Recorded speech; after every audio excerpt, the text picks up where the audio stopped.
All right, good afternoon, everybody. It is Jay again, and today we are going to be talking about mangoes. Just kidding, guys. Unfortunately, we are not going to be talking about mangoes today. I think in order to get to the step of mangoes, I think we need to address a few other problems and solve a few other problems first. So the subject of today's video is going to be, what are 5 ways that I can save my dying fruit tree, especially here now that the summer has come on. Now, there's a couple terms I'm going to want you guys to get familiar with, and one of those is flash fry, okay? And what is a flash fry and what does a flash fry do? Okay, so we're gonna get that out of the way first, and then we're gonna talk about 5 ways in which to save your dying fruit trees. Okay, so what is a flash fry and what does that mean, and how do I solve that issue if that happens? And does it happen? It absolutely happens here in Arizona, guys. A flash fry, I'm going to attempt to show it here on this fig. Now, I'm not sure how well this is going to pick up, but I hope this picks up pretty good because this is a good example and also a good way in which to fix that problem that you're having. So a flash fry is, guys, is when it goes from in the 80s, nice days, 80s, maybe 90s, and then it jumps right into like 100, 110, 115, 120, okay? So that means that the plants don't have time to adjust to that sudden increase in temperature. Normally plants can take those temperatures, but they like to be sort of ramped up to those temperatures. They don't like to be hit with it like a light switch, and that is what happens here in Arizona, guys. We don't have these nice four little seasons that everybody else has, which gives plants time to transition between those seasons. We have 2 seasons, guys. If you're from here or if you're not from here, let me explain Phoenix. There's 2 seasons. It's cold or it's hot, and it's more hot than it is cold. It's hot 10 months out of the year, and it's cold for about 2. And when you go from those temperatures, 100 degrees, and then you drop down into like 50 degrees basically the next week, well, what happens to plants is they don't have time to adjust to that, all right? So plants freeze in the winter when that happens here, and they burn up here in the summer when that happens here. Now, like I said, if they had time to adjust that little ramp up to that period, well, then they would do a lot better in that situation. So I had this potted fig sitting out here in a little bit more of the sun. When those temperatures came on, it flash fries the figs. This is a really good example because a lot of you will have figs that do this, okay?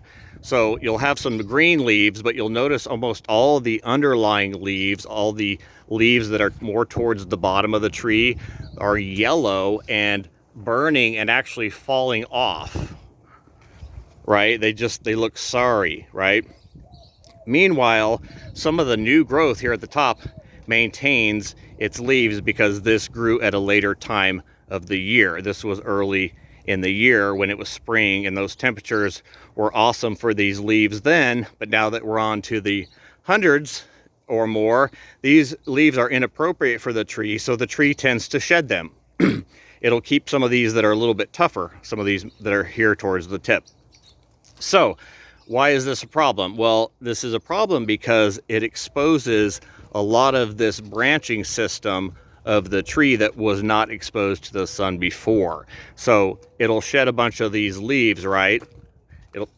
So take them off. Now you've exposed a lot more trunk to the sun that was not prior in the sun. And we've still got a long, hot summer to go, which means that trunk and those branches are now going to start to cook.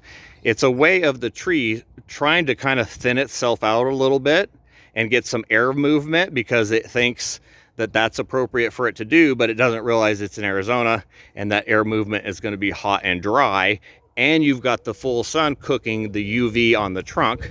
So what happens is the plants, they start to degrade basically. So they start to sunburn. You'll get a lot of sunburning on these branches that are exposed that weren't before, and that's why in particular your figs will start to look like this.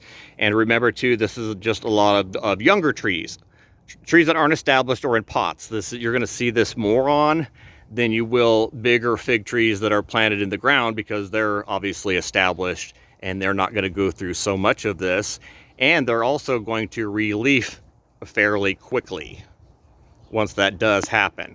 So now that we got sort of flash fry and how that occurs, you know, how do you save it? Well, in this case, I was able to just slide it over here in behind the shade of this mulberry here, which was just enough to cool it down in order for it to survive. So that'll cool him down. He'll re-leaf. He'll have absolutely no problem getting through this. But let's start the video here and let's go through 5 ways that you guys could probably save your fruit trees real quick this summer. You know, if this was planted, you'd have to build a shade structure over it, or you'd want to, or put a couple plants in front of it so that it blocks that sunlight while it re-leaves. All right, guys, so number 1 on the list is going to be water. Water, water, water, and water some more, okay? You cannot water a fruit tree enough in the summer, basically, especially if you want it to produce, and especially if it's going to be a tropical tree. This is its active time period, so you're going to water these plants quite a bit, okay? And you may say to yourself, well, you know, we want to kind of keep everything sort of water-wise down here, not water these things, but you have to remember the adjustment periods that these things need to take between them going from a nursery to them going to your house, okay? So let me see if I can explain this in a way that everybody understands, okay? So every nursery here, every single one that I can think of, with the exception of maybe 1 or 2, every other nursery here, you can ask them how they water their trees, and if you'll start noticing and looking around, you'll see how they actually get watered and the copious amounts of water that certain plants require, especially during this time period of the year, okay? So every other nursery here is watered in one of 2 ways, okay? They are either on a flood irrigated lot that floods the ground and gives you a foot deep of water every 2 weeks or every 3 weeks. And what that does basically, guys, is it gives them this extreme amount of water that you see me giving them here. In fact, we're going to do a little test real quick here. So we're going to move, so there's no water in this well. I'm going to start filling this up as we talk here, because I'm going to show you a little experiment, okay? Okay, so these plants that are taken care of at nurseries, and I agree, because this is how you take care of plants. You got to give them water. I'm not disagreeing with this method at all, but they are on flood irrigated lots, and they are getting a foot deep of water, guys. So the land and the plants are watered continuously. If they're not watered on flood irrigation, they are watered on a well, okay? And the wells here pump up water. They water the copious amounts of plants a lot, like you see here. They get a lot of water, and then that water soaks back down to the water table, and then it gets repumped back up to their well system, okay? So 99% of the nurseries here are watering these trees 10 to 100 times more than you are when you are getting these things home and when you are planting them, okay? Now, I hate to tell you, but that's just the way it works on some plants. And when they get bigger, this is how you're gonna have to kind of water them anyway, okay? So, what are we doing here? We got the hose on full blast. You see I have no filters on this hose at all. Let's go back. No filters, coming straight out of the spigot here, and is now filling this well up, okay? You can see how much water that I've got in here. I've got a puddle, virtual puddle going, right? This happens to be a star fruit that I am watering, okay? Now, Let's take this away, and as I talk here, we're going to see how long this takes to drain, and you see that it's been going here for quite a while, right? So let's just move this over.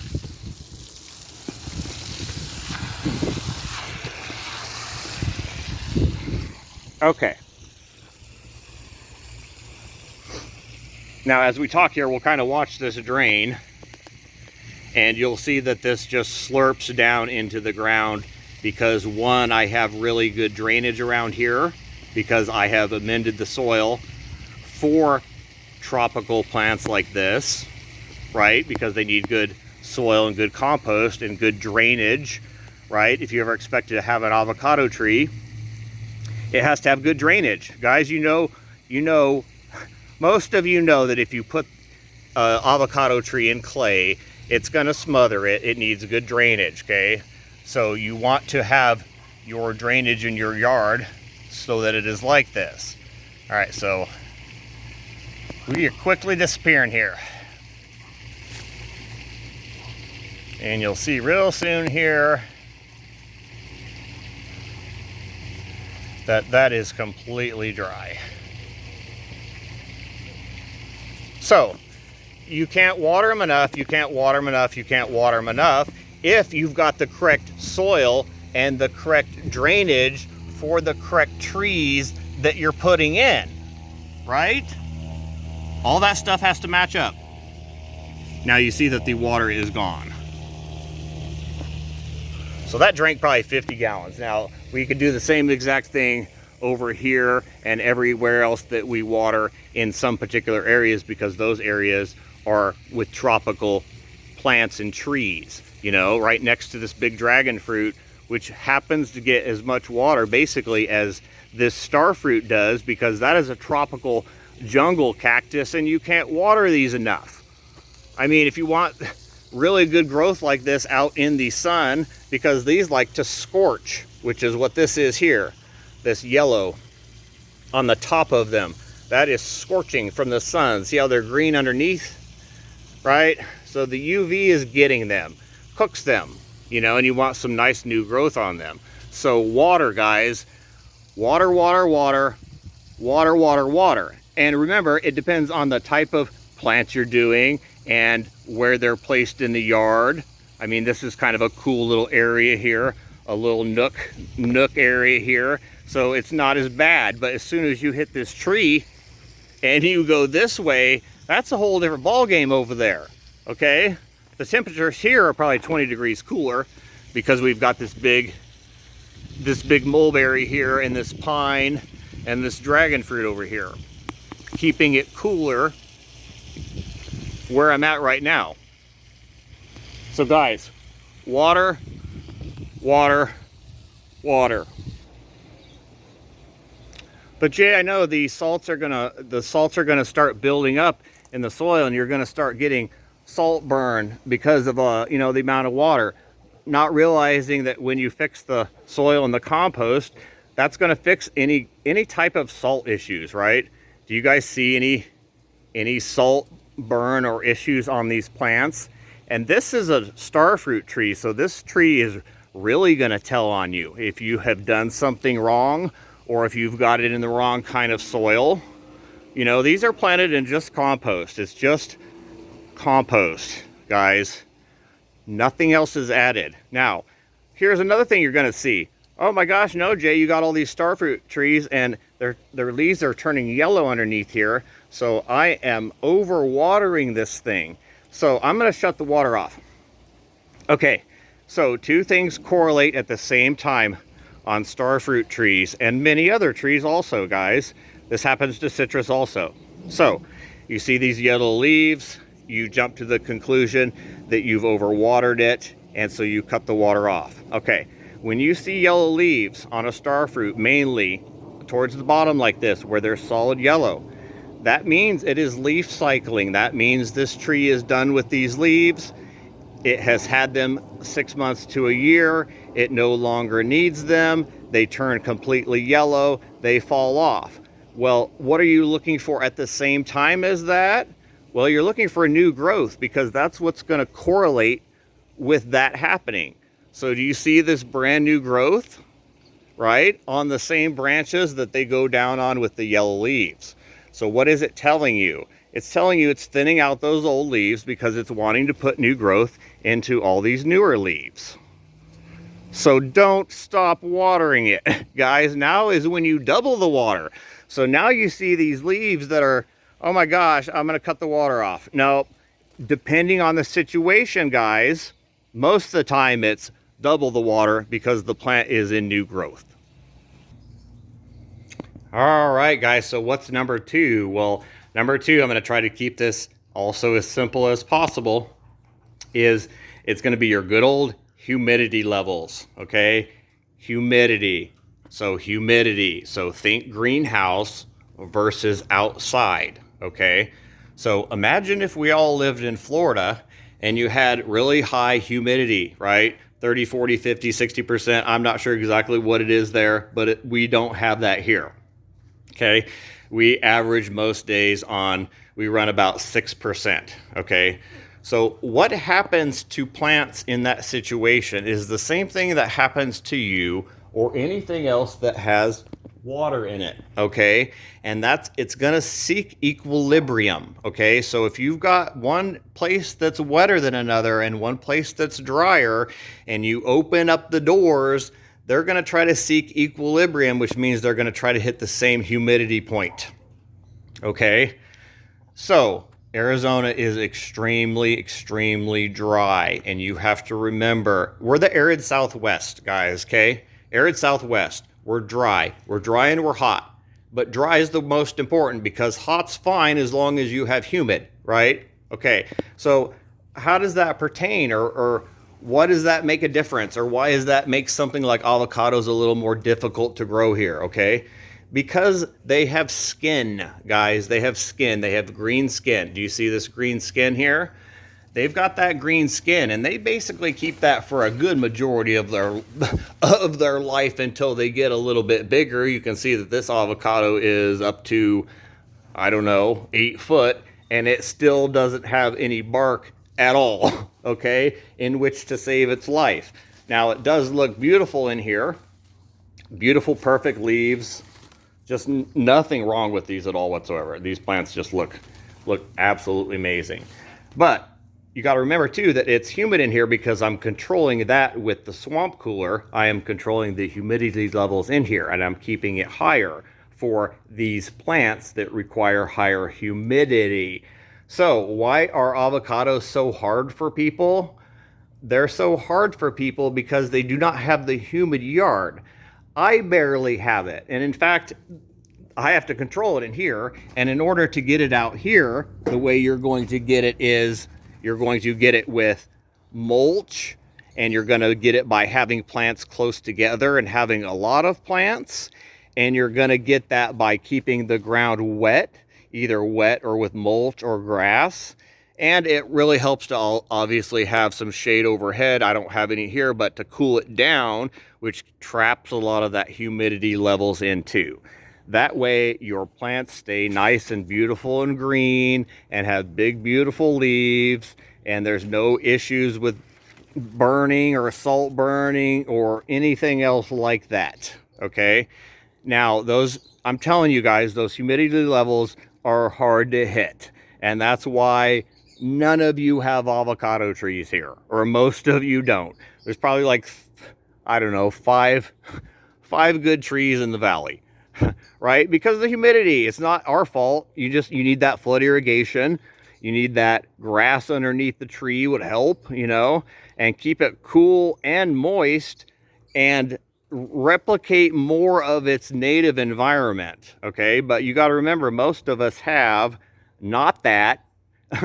Most of the homes I work with are new builds, and so they don't have anything at all, right? And then they want to drop an avocado in. It's very hard unless you're getting these humidity levels, guys. You got to think more Florida, more jungle, and a lot of you don't like that situation. That's why people are here in Arizona and not in Florida, because of the humidity levels. But some plants, especially tropical plants, are going to require those extreme humidity levels if you want them to grow without any kind of hindrance. Otherwise, you're going to be struggling with them a little bit. Okay, so I cannot stress humidity enough. It's right behind water, and it's basically the same thing.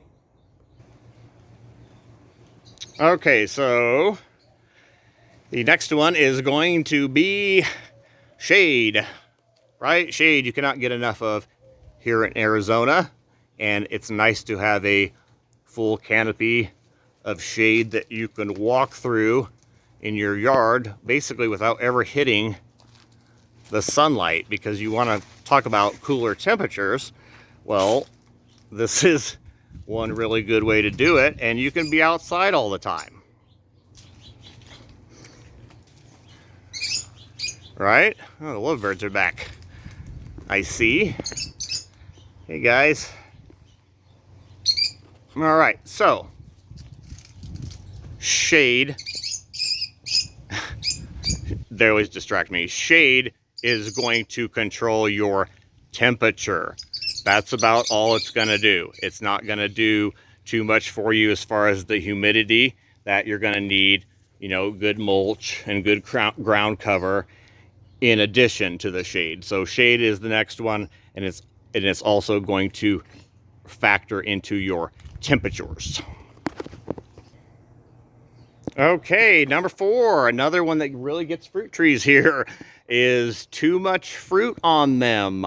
You didn't thin enough fruit off of them, or you let it fruit at too young of an age, at too small of a tree, or you did both of those things, which is sort of a double whammy on the tree. That kills trees here, guys, and I left one on purpose to show you a good example of what happens, and I will show you how to fix it also, if it can be fixed, okay? You really got to get to thinning your fruit, because man, they set fruit here in Arizona. Every flower basically sets a fruit, okay? So if you look at a normal tree that's set a normal load, you'll see that it has nice green leaves, even right now here in the summertime, like this apricot. It's not been stressed at all whatsoever. It didn't have too much fruit, and it didn't bear at too young of an age. This is a larger tree. This one's in a 25 gallon and is a little bit larger of trees, so they can take that fruit, but I still thin them, especially in pots, okay?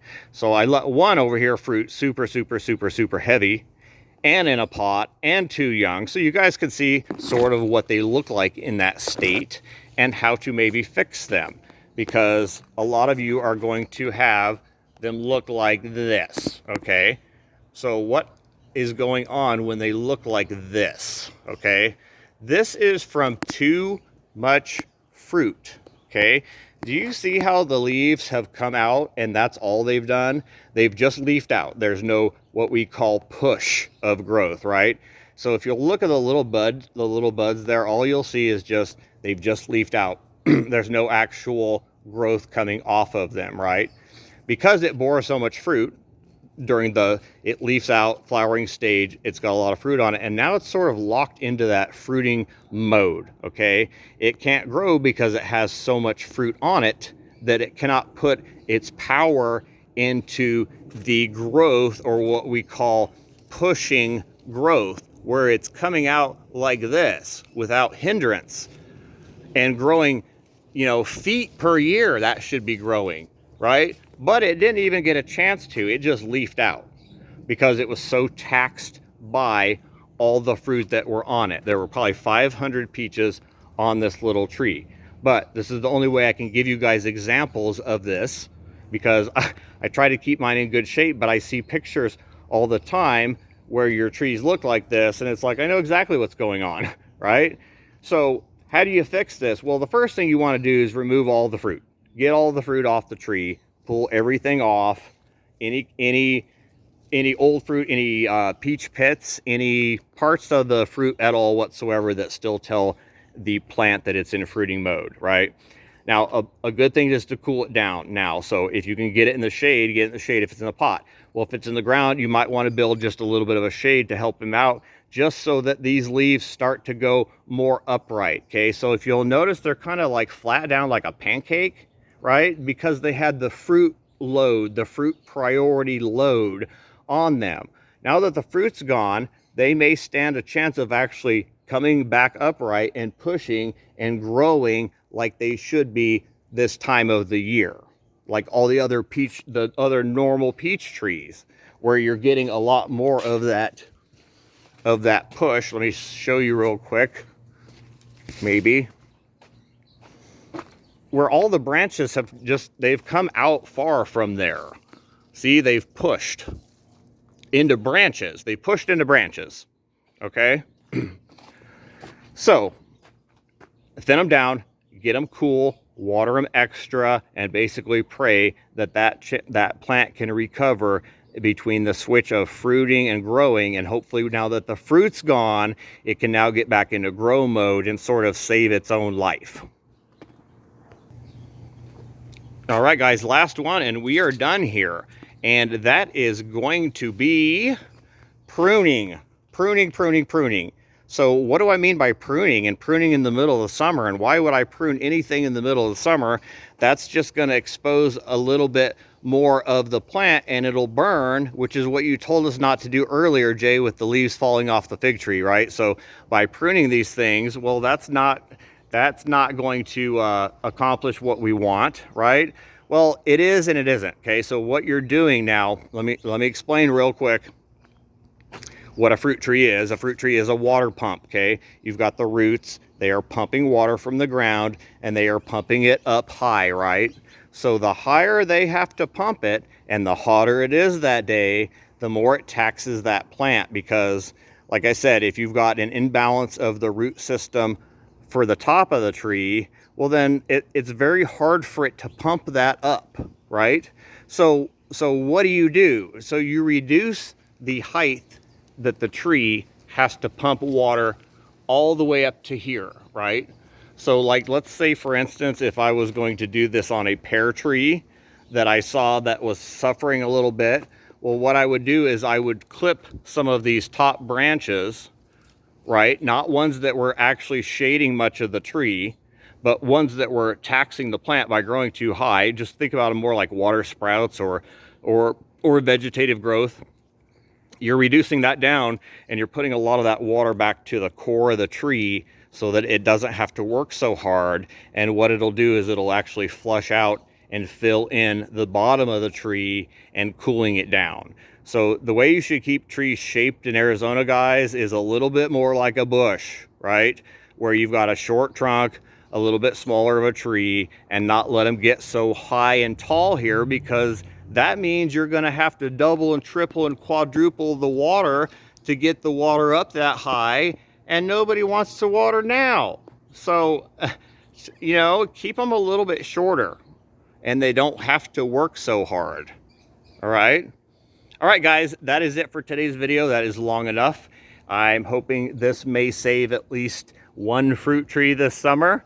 If you guys got this information, and please like and share and give me a thumbs up if you enjoyed this type of content. I will be doing a video on mangoes soon. That would be great, because everybody likes them, and that's probably my second favorite fruit, which I need to do a favorite fruits video, don't I? I've never done one of those. Okay, so all right, guys, that is it. Thank you for watching.